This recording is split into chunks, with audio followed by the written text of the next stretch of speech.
Okay, demo lang po, hindi po to tutorial. iPhone 11, yung back glass natin pinalitan. Ang request ni customer is ipa-white yung dating purple niya na back glass. So makikita nyo dyan, yung edge niya after natin pinalitan, makinis. Manual po yung gamit natin, hindi laser. Pero makinis siya. Wala siyang sign na pag ano nitong mga opening tool natin. Yan o, makinis siya. Then yung ring ng camera is pantay. Yan o, pantay yan siya. Yan. Then nalinisan na din natin yung front cam na kanina is maalikabok. Yan po. Malinis na po yan siya. So kung gusto niyo mag DIY, ingatan nyo lang na yung edge dito, after yun siya ma-hot air, tamang-tama, katamtaman lang yung init. Tapos tandaan nyo siyang iangat.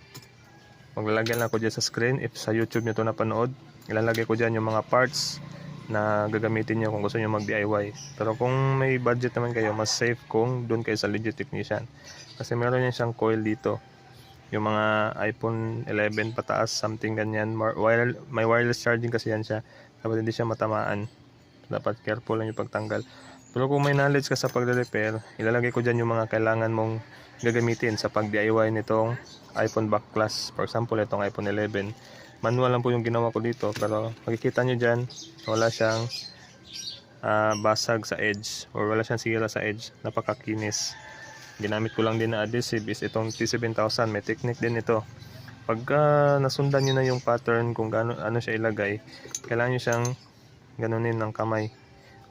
Kasi kapag solid yung adhesive, pag lagay nyo ng ganyan, yung iba kasi bumabakat yung pattern na nilagay niyo sa adhesive, lalo na kulay black.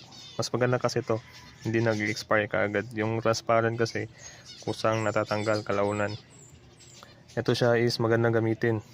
Maglalagay lang kayo dyan, tapos ganunin nyo sa kamay nyo para hindi siya solid. Kasi pag masyadong solid, bumabakat dito sa likod. Kung ano yung nilagay yung adhesive sa likod, yun din yung babakat dito. Kahit meron siyang parang takip sa likod na hindi babakat yung glue. Pero yung iba is matapang talaga yung adhesive, bumabakat talaga siya. So yan po, sobrang kinis na niya.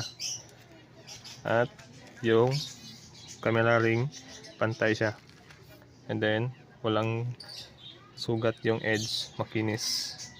So sa mga gusto magpa-repair, kung malapit kayo sa Tulil, Davao City, package na po, lalo na sa mga parts pang iPhone 11. Meron pa tayong original LCD from unit, 100% orig seal at saka brand new. Meron din po tayong GX OLED at saka Class A package with warranty.